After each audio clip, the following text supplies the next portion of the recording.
ರಾಜ್ಯದಲ್ಲಿ ಕಬ್ಬು ಕದನ ಮುಂದುವರೆದಿದೆ. ಕಬ್ಬು ಬೆಳೆಗಾರರು ಹೋರಾಟವನ್ನ ಮುಂದುವರಿಸಿದ್ದಾರೆ. ಬೆಳಗಾವಿ ಹೊರತುಪಡಿಸಿದಂತೆ ಬಾಗಲಕೋಟೆ, ವಿಜಯಪುರ, ಹಾವೇರಿ ಈ ಮೂರು ಜಿಲ್ಲೆಯ ಕಬ್ಬು ಬೆಳೆಗಾರರು ಇನ್ನೂ ಕೂಡ ಪ್ರತಿಭಟನೆಯನ್ನ ಮುಂದುವರಿಸಿದ್ದಾರೆ. ಸರ್ಕಾರ 3,300 ರೂಪಾಯಿ ಕನಿಷ್ಠ ಬೆಂಬಲ ಬೆಲೆ ನಿಗದಿ ಮಾಡಿದ್ರು ಕೂಡ ರೈತರು ಇದರಿಂದ ತೃಪ್ತರಾಗಿಲ್ಲ. ಯಾಕಂತಂದ್ರೆ ಅವರಿಗೆ ಸಾಕಷ್ಟು ತಾರತಮ್ಯ ಉಂಟಾಗ್ತಾ ಇದೆ, ಸಾಕಷ್ಟು ಸಮಸ್ಯೆ ಉಂಟಾಗ್ತಾ ಇದೆ. ರೈತರ ಸಮಸ್ಯೆಗಳನ್ನ ಕೇಳಿಲ್ಲ ಸರ್ಕಾರ ಅನ್ನುವಂತ ಒಂದು ಆಕ್ರೋಶ ರೈತರಲ್ಲಿ ಇರ್ತಕ್ಕಂಥದ್ದು.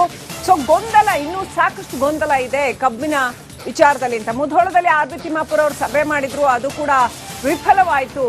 ಸೊ ರೈತರು ಮಣಿತಾ ಇಲ್ಲ ಯಾವುದಕ್ಕೂ ಕೂಡ. ಹಾವೇರಿ ಮತ್ತು ಬಾಗಲಕೋಟೆ ಹಾಗೂ ವಿಜಯಪುರ ಇಲ್ಲೆಲ್ಲ ರೈತರು ಪ್ರತಿಭಟನೆಯನ್ನ ಮುಂದುವರಿಸ್ತಾ ಇದ್ದಾರೆ. ಕಾರಣ ಅವರ ಬೇಡಿಕೆಗಳು ಈಡೇರಿಲ್ಲ ಅನ್ನುವಂಥದ್ದು. ಬೆಳಗಾವಿ ಭಾಗಕ್ಕೆ ಮಾತ್ರ ಇದು ತಕ್ಕಮಟ್ಟಿಗೆ ಅನುಕೂಲ ಆಗುತ್ತೆ. ಹಾಗಾಗಿ ಉಳಿದ ರೈತರ ಸಮಸ್ಯೆ ಹಾಗೇ ಇದೆ ಅಂತ ರೈತರು ಆಕ್ರೋಶ ವ್ಯಕ್ತಪಡಿಸ್ತಾ ಇದ್ದಾರೆ. ಅದಕ್ಕೆ ಬೆಳಕೆ ಆಗುವಂತ ಸಕ್ರಿ ಪರ್ಸೆಂಟೇಜ್ ಏನಾಗುತ್ತೆ, ಕೃಷಿ ಆಗೋದು ವರದಿ 36 ರೂಪಾಯಿ 40 ರೂಪಾಯಿ ಹೆಚ್ಚು ಕಮ್ಮಿ ಆ ರೇಟ್ ಹತ್ರ ಕೇಳ್ತೀರಿ ನೀವು. ಅದು ಬಹಳ ಸರಳವಾಗಿ ಅಂದ್ರೆ ನೀವು ಕಿರಾಣಿ ಅಂಗಡಿ ಹೋದ್ರೆ ತಮ್ಮ 40 ರೂಪಾಯಿ ಅಷ್ಟೇ.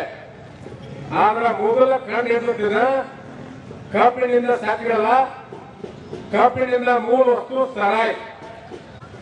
ಇನ್ನೊಂದು ನಿಮಗೆಲ್ಲ ಮಾತಾಡ್ಬೇಕಾಯ್ತು ಅಂದ್ರೆ ವೈಜ್ಞಾನಿಕ ಆಧಾರದ ಮೇಲೆ ಈ ಕೃಷಿ ಆಯೋಗದ ವರದಿ 2013 ಕೋಕೋ-ಕೋಲಾ.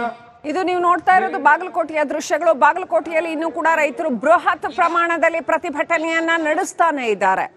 ಅಲ್ಲಿ ಶಿವಾನಂದ ಪಾಟೀಲ್ ಅವರು ಬಂದ್ರು ಅಥವಾ ಆರ್ ಬಿ ತಿಮ್ಮಾಪುರ ಬಂದ್ರು, ಯಾರೇ ಬಂದ್ರು ಕೂಡ ಸಮಸ್ಯೆ ಪರಿಹಾರ ಆಗಲಿಲ್ಲ, ರೈತರು ಸಮಾಧಾನ ಹೊಂದಲಿಲ್ಲ, ನಮ್ಮ ಸಮಸ್ಯೆ ಮಾತ್ರ ಹಾಗೆ ಇದೆ ಅಂತ ಪ್ರತಿಭಟನೆಯನ್ನ ಮುಂದುವರಿಸ್ತಾನೆ ಇದ್ದಾರೆ. ಜೊತೆಗೆ ಸರ್ಕಾರ 3,500 ಪ್ರತಿ ಟನ್ ಕಬ್ಬಿಗೆ ನಾವೇನು ಮೊದಲಿನಿಂದ ಕೇಳಿದ್ವಿ ಬೆಂಬಲ ಬೆಲೆ ಅದನ್ನೇ ಕೊಡಬೇಕು, ಅದು ಕನಿಷ್ಠ ಬೆಂಬಲ ಬೆಲೆ, ಅದಕ್ಕಿಂತ ಕೆಳಗೆ ಬರಕ್ಕಾಗಲ್ಲ, ನಮ್ಗೆ ಬಹಳ ಲಾಸ್ ಆಗತ್ತೆ ಮತ್ತು ನಮಗೆ ಬಹಳ ಮೋಸ ಆಗ್ತಾ ಇದೆ ಕಬ್ಬಿನ ಬೆಲೆಯಲ್ಲಿ ಅಂತ ಸಕ್ಕರೆ ಕಾರ್ಖಾನೆಗಳಿಂದ ನಮ್ಗೆ ಸಾಕಷ್ಟು ಮೋಸ ಆಗ್ತಾ ಇದೆ. ಆಮೇಲೆ ಸರ್ಕಾರ ಹೇಳ್ತಾ ಇರ್ತಕ್ಕಂಥ ಈ ಪರಿಹಾರದಲ್ಲಿ ಸಾಕಷ್ಟು ಗೊಂದಲಗಳಿವೆ, ಕ್ಲಾರಿಟಿ ಇಲ್ಲ ಅಂತ ರೈತರು ಪ್ರತಿಭಟನೆಯನ್ನ ಮುಂದುವರಿಸಿದ್ದಾರೆ. ಕಾರ್ಖಾನೆಯವರು ಅಣ್ಣ ತಮ್ಮಂದರು ನೀವು ನಿಜವಾಗ್ಲೂ ಆಗಿದ್ರೆ ನಮಗೆ 2ನೇ ಬಿಲ್ಲನ್ನ ಕೊಟ್ಟ ನೀವು ಕಾರ್ಖಾನೆ ಚಾಲೂ ಮಾಡ್ರಿ. ರೈತನ ಅಸಹಾಯಕತೆಯನ್ನ ಯಾಕ ರೈತನ ಅಸಹಾಯಕ 50 ರೂಪಾಯಿವರೆಗೆ ನಮಗೆ 1ನೇ ಬಿಲ್ ಸಿಗ್ತದೆ. 1ನೇ ಬಿಲ್ 2ನೇದಲ್ಲ. ಇವತ್ತ ಸರ್ಕಾರ ನಿರ್ಧಾರ ಮಾಡಿದ್ದಕ್ಕ ಇವತ್ತು ನಮಗೆ 2ನೇ ಕಂತಿನ ಹಣದೊಳಗ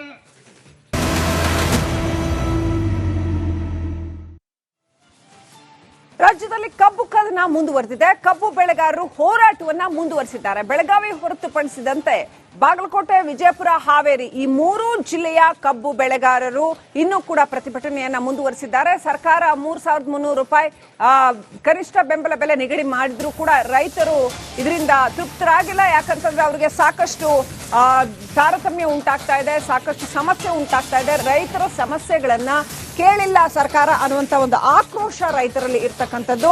ಸೊ ಗೊಂದಲ, ಇನ್ನೂ ಸಾಕಷ್ಟು ಗೊಂದಲ ಇದೆ ಕಬ್ಬಿನ ವಿಚಾರದಲ್ಲಿ ಅಂತ ಮುಧೋಳದಲ್ಲಿ ಆರ್ ಬಿ ತಿಮ್ಮಾಪುರ ಅವರು ಸಭೆ ಮಾಡಿದ್ರು, ಅದು ಕೂಡ ವಿಫಲವಾಯಿತು.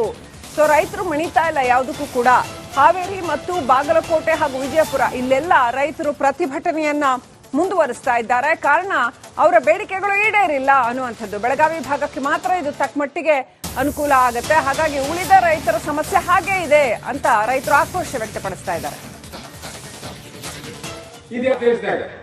ಅದಕ್ಕೆ ಬೆಳಕೆ ಆಗುವಂತ ಸಕ್ರಿ ಪರ್ಸೆಂಟೇಜ್ ಏನಾಗುತ್ತೆ, ಕೃಷಿ ಆಗೋದು ವರದಿ 36 ರೂಪಾಯಿ 40 ರೂಪಾಯಿ ಹೆಚ್ಚು ಕಮ್ಮಿ ಆ ರೇಟ್ ಹತ್ರ ಕೇಳ್ತೀರಿ ನೀವು. ಅದು ಬಹಳ ಸರಳವಾಗಿ ಅಂದ್ರೆ ನೀವು ಕಿರಾಣಿ ಅಂಗಡಿ ಹೋದ್ರೆ ತಮ್ಮ 40 ರೂಪಾಯಿ ಅಷ್ಟೇ. ಆದ್ರ ಮೊದಲ ಕಂಡು ಹಿಡಿದ ಕಬ್ಬಿನಿಂದ ಸಾಕಿರಲ್ಲ, ಕಬ್ಬಿನಿಂದ ಮೂಲ ವಸ್ತು ಸರಾಯ್. ಇನ್ನೊಂದು ನಿಮಗೆಲ್ಲ ಮಾತಾಡ್ಬೇಕಾಯ್ತು ಅಂದ್ರೆ ವೈಜ್ಞಾನಿಕ ಆಧಾರದ ಮೇಲೆ ಈ ಕೃಷಿ ಆಯೋಗದ ವರದಿ 2013 ಕೋಕೋ-ಕೋಲಾ. ಇದು ನೀವು ನೋಡ್ತಾ ಇರೋದು ಬಾಗಲಕೋಟೆಯ ದೃಶ್ಯಗಳು. ಬಾಗಲಕೋಟೆಯಲ್ಲಿ ಇನ್ನೂ ಕೂಡ ರೈತರು ಬೃಹತ್ ಪ್ರಮಾಣದಲ್ಲಿ ಪ್ರತಿಭಟನೆಯನ್ನ ನಡೆಸ್ತಾನೆ ಇದ್ದಾರೆ. ಅಲ್ಲಿ ಶಿವಾನಂದ ಪಾಟೀಲ್ ಅವರು ಬಂದ್ರು ಅಥವಾ ಆರ್ ಬಿ ತಿಮ್ಮಾಪುರ ಬಂದ್ರು, ಯಾರೇ ಬಂದ್ರು ಕೂಡ ಸಮಸ್ಯೆ ಪರಿಹಾರ ಆಗಲಿಲ್ಲ, ರೈತರು ಸಮಾಧಾನ ಹೊಂದಲಿಲ್ಲ, ನಮ್ಮ ಸಮಸ್ಯೆ ಮಾತ್ರ ಹಾಗೆ ಇದೆ ಅಂತ ಪ್ರತಿಭಟನೆಯನ್ನ ಮುಂದುವರಿಸ್ತಾನೆ ಇದ್ದಾರೆ. ಜೊತೆಗೆ ಸರ್ಕಾರ 3,500 ಪ್ರತಿ ಟನ್ ಕಬ್ಬಿಗೆ ನಾವೇನು ಮೊದಲಿನಿಂದ ಕೇಳಿದ್ವಿ ಬೆಂಬಲ ಬೆಲೆ ಅದನ್ನೇ ಕೊಡಬೇಕು. ಅದು ಕನಿಷ್ಠ ಬೆಂಬಲ ಬೆಲೆ, ಅದಕ್ಕಿಂತ ಕೆಳಗೆ ಬರಕ್ ಆಗಲ್ಲ. ನಮ್ಗೆ ಬಹಳ ಲಾಸ್ ಆಗತ್ತೆ ಮತ್ತು ನಮಗೆ ಬಹಳ ಮೋಸ ಆಗ್ತಾ ಇದೆ ಕಬ್ಬಿನ ಬೆಲೆಯಲ್ಲಿ ಅಂತ ಸಕ್ಕರೆ ಕಾರ್ಖಾನೆಗಳಿಂದ ನಮ್ಗೆ ಸಾಕಷ್ಟು ಮೋಸ ಆಗ್ತಾ ಇದೆ. ಆಮೇಲೆ ಸರ್ಕಾರ ಹೇಳ್ತಾ ಇರ್ತಕ್ಕಂಥ ಈ ಪರಿಹಾರದಲ್ಲಿ ಸಾಕಷ್ಟು ಗೊಂದಲಗಳಿವೆ, ಕ್ಲಾರಿಟಿ ಇಲ್ಲ ಅಂತ ರೈತರು ಪ್ರತಿಭಟನೆಯನ್ನ ಮುಂದುವರಿಸಿದ್ದಾರೆ. ಕಾರ್ಖಾನೆಯವರು ಅಣ್ಣ ತಮ್ಮಂದಿರು ನೀವು ನಿಜವಾಗ್ಲೂ ಆಗಿದ್ರ ನಮಗೆ 2ನೇ ಬಿಲ್ಲನ್ನ ಕೊಟ್ಟ ನೀವು ಕಾರ್ಖಾನೆ ಚಾಲೂ ಮಾಡ್ರಿ. ರೈತನ ಅಸಹಾಯಕತೆಯನ್ನ ಯಾಕ ರೈತನ ಅಸಹಾಯಕ 50 ರೂಪಾಯಿವರೆಗೆ ನಮಗೆ 1ನೇ ಬಿಲ್ ಸಿಗ್ತದೆ. 1ನೇ ಬಿಲ್ 2ನೇದಲ್ಲ. ಇವತ್ತ ಸರ್ಕಾರ ನಿರ್ಧಾರ ಮಾಡಿದ್ದಕ್ಕ ಇವತ್ತು ನಮಗೆ 2ನೇ ಕಂತಿನ ಹಣದೊಳಗ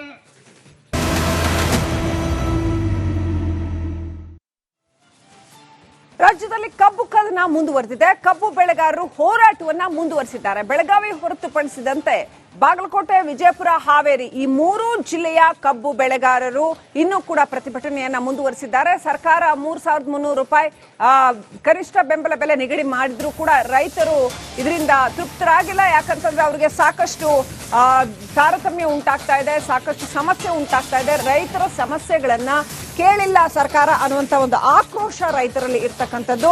ಸೊ ಗೊಂದಲ, ಇನ್ನೂ ಸಾಕಷ್ಟು ಗೊಂದಲ ಇದೆ ಕಬ್ಬಿನ ವಿಚಾರದಲ್ಲಿ ಅಂತ ಮುಧೋಳದಲ್ಲಿ ಆರ್.ಬಿ. ತಿಮ್ಮಾಪುರ ಅವರು ಸಭೆ ಮಾಡಿದ್ರು, ಅದು ಕೂಡ ವಿಫಲವಾಯಿತು.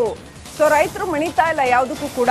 ಹಾವೇರಿ ಮತ್ತು ಬಾಗಲಕೋಟೆ ಹಾಗೂ ವಿಜಯಪುರ ಇಲ್ಲೆಲ್ಲ ರೈತರು ಪ್ರತಿಭಟನೆಯನ್ನ ಮುಂದುವರಿಸ್ತಾ ಇದ್ದಾರೆ. ಕಾರಣ ಅವರ ಬೇಡಿಕೆಗಳು ಈಡೇರಿಲ್ಲ ಅನ್ನುವಂಥದ್ದು. ಬೆಳಗಾವಿ ಭಾಗಕ್ಕೆ ಮಾತ್ರ ಇದು ತಕ್ಕಮಟ್ಟಿಗೆ ಅನುಕೂಲ ಆಗುತ್ತೆ. ಹಾಗಾಗಿ ಉಳಿದ ರೈತರ ಸಮಸ್ಯೆ ಹಾಗೇ ಇದೆ ಅಂತ ರೈತರು ಆಕ್ರೋಶ ವ್ಯಕ್ತಪಡಿಸ್ತಾ ಇದ್ದಾರೆ.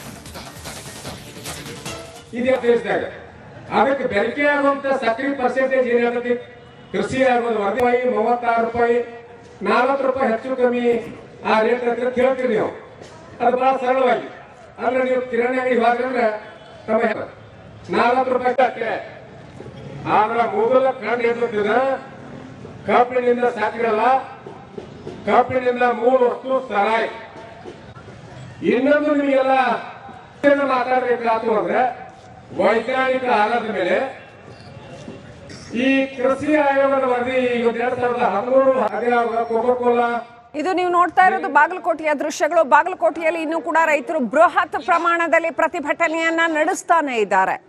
ಅಲ್ಲಿ ಶಿವಾನಂದ ಪಾಟೀಲ್ ಅವರು ಬಂದ್ರು ಅಥವಾ ಆರ್.ಬಿ. ತಿಮ್ಮಾಪುರ ಬಂದ್ರು, ಯಾರೇ ಬಂದ್ರು ಕೂಡ ಸಮಸ್ಯೆ ಪರಿಹಾರ ಆಗಲಿಲ್ಲ, ರೈತರು ಸಮಾಧಾನ ಹೊಂದಲಿಲ್ಲ, ನಮ್ಮ ಸಮಸ್ಯೆ ಮಾತ್ರ ಹಾಗೆ ಇದೆ ಅಂತ ಪ್ರತಿಭಟನೆಯನ್ನ ಮುಂದುವರಿಸ್ತಾನೆ ಇದ್ದಾರೆ. ಜೊತೆಗೆ ಸರ್ಕಾರ 3,500 ಪ್ರತಿ ಟನ್ ಕಬ್ಬಿಗೆ ನಾವೇನು ಮೊದಲಿನಿಂದ ಕೇಳಿದ್ವಿ ಬೆಂಬಲ ಬೆಲೆ ಅದನ್ನೇ ಕೊಡಬೇಕು. ಅದು ಕನಿಷ್ಠ ಬೆಂಬಲ ಬೆಲೆ, ಅದಕ್ಕಿಂತ ಕೆಳಗೆ ಬರಕ್ ಆಗಲ್ಲ. ನಮ್ಗೆ ಬಹಳ ಲಾಸ್ ಆಗತ್ತೆ ಮತ್ತು ನಮಗೆ ಬಹಳ ಮೋಸ ಆಗ್ತಾ ಇದೆ ಕಬ್ಬಿನ ಬೆಲೆಯಲ್ಲಿ ಅಂತ